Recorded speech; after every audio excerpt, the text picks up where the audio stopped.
Hello, my name's Joshua Johnson, and this is my presentation on leveraging Web 2.0 in and out of the classroom. I'm working on my thesis or an action research design for my master's degree at Wisconsin Lutheran College. And in order to accomplish this, I'm going to kind of just share with you some of the thoughts that I have right now, some of the things that I've been reading about and thinking about in my own classroom. First of all, it's been evident to me that society is obviously changing. I've been doing some research about how teenagers, especially since about the time of World War II, how their lives have changed quite a bit. We've gone from having young adults that have actually entered the workforce at 13, 14 years old to some compulsory education acts which requires teenagers to be in school, kind of segregating them by age and putting them into a group of like-aged individuals. We've had roller rinks and bowling alleys where teenagers could congregate and kind of learn to socialize and learn what's acceptable in society. To now we see students on Facebook, really as a result of there not being a lot of areas for these teens to go and socialize. And so as society has changed, so has this idea of literacy. Literacy used to be thought of as being able to read and write, and now it's become so much more than reading and writing. Literacy includes video, text, images, being able to navigate the information highway that is the internet. So as our society has changed and as literacy has changed, so has our idea of public. The public that we used to think of, if I tripped and fell in the street, that idea used to be like, well, the public was right there. It might seem like everybody saw that, but really, there's a few handful of people that saw me trip and fall on the street and embarrass myself. But now, public has gone beyond just that immediate public to what we consider to be a networked public. And some of the things that I think are important for us to understand that our students are dealing with is that this is a public that is persistent. The things that you put online are going to be online, and it's probably not going to come off very easily. Our lives are now searchable. From the tweets that we produce, the updates, the videos that are uploaded, the photos that are there about us, that's all producible or searchable, and it's easily reproduced by this copy and paste kind of generation. It's easy to take exactly what I've placed online in one area and move it somewhere else. And probably the most important thing about this network public is this idea of an invisible audience. So the things that I post online about myself, I really am not always sure exactly who is watching or who is seeing that. I might like to think that everybody in the world can see my important tweets, but the reality is it's probably a small segment of the people that I actually know. But the idea that this audience is invisible, and it could be as many people as everyone in the world, and it could be something that is searchable throughout time and space, is kind of a big change. It used to be that celebrities and famous people, people of power, people of wealth, they were the ones that had their lives written about and put up so that people could see what's going on. Well, now with the internet, that is happening to everyone. Now, that's the way that society has changed. Speaking of the internet, let's take a look at how the internet has changed. We kind of view the original internet as the internet or the web 1.0. I kind of like to think of that as an encyclopedia of information. There was information that was put online by a handful of scholars or people that vetted this information, made sure it was accurate, and posted online. And then we could interact with that kind of like an encyclopedia. If I wanted to learn something, I could go online and download or view whatever information, usually in text and some images online to see or read about what I was trying to learn. And that's a lot like an encyclopedia. Well, that's changed considerably now when we talk about Web 2.0. Now we're referring to this web that is a read and write web. No longer do you just go online and read what's on there. You, without really a whole lot of of knowledge in coding, you can actually write and produce. You can upload content. So the web has changed quite a bit. And while the web has changed quite a bit, what I'm noticing in my classrooms is that I don't necessarily think that my students' use of the web has changed much from when I began using it. And what's really important here is this idea of how the classrooms are changing. Um, I think a lot of people have talked about the idea that knowledge is something that we want to be engaged, or we want to be generating knowledge. I'd like to think of my students as lifelong learners. There's no way that I have all the answers for them. But what I really want to do is make sure that I'm helping them learn how to ask the questions. I think this idea of being a sage on the stage, where here I am, I'm a teacher, look at all of the things that I know, and now I want to share all these with you. I think that idea is starting, or has changed a lot. The cliche is that we're going from the sage on a stage to more of a guide on the side. And this is really an important place to point out. I have an image of Salman Khan here.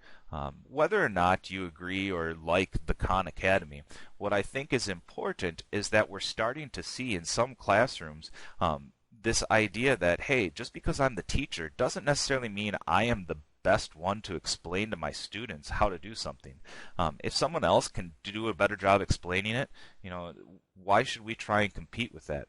I see my role as a teacher now as being more a coach, someone who is helping them learn and helping them to apply the things that they're learning in the classroom. And this is becoming more and more possible, this idea of individualized education, as technology starts to infiltrate the classroom. Our classrooms have definitely changed. The devices that students are either bringing to class or the schools are able to provide for students is changing the way that education is really taking place. Not only is the classroom changing, but simply put, our students are changing. We are now in this net generation, students that have grown up born after the 1980s, that have grown up digital. Their first idea when some problem or idea is presented to them is probably to go online. It's just natural for them. But even though our students are changing and they're becoming more digital, I still think that there's going to be this aha moment for students. When they realize that the internet is for more than just entertainment. It's for more than just, being able to read and do research like an encyclopedia. It's for more than, looking at lolcats and laughing at, funny videos on YouTube. The internet and even the social networks that they have started building on the internet are things that they can leverage for their own personal learning. And so I have been discussing and surveying and talking to my students about how they're using the web. And really, based on some of the research I've done, I'm breaking this up into three categories. The first category is kind of the social web, the sharing web, where you have your social networks, your social bookmarking, your video and photo sharing sites.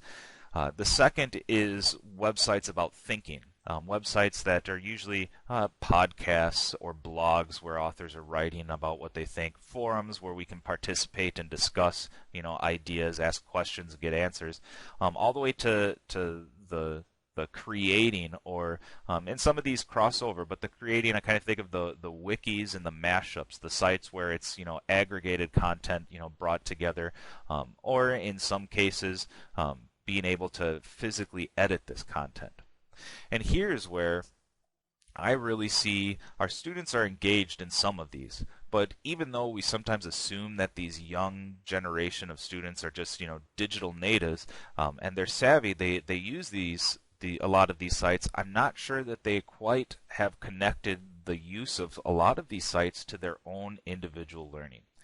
And so in order to help students realize that I can use YouTube to learn, to learn facts about history, to learn how to do math problems, all the way to I can learn how to bake cookies or do whatever is important to me, the knowledge that I want to gain.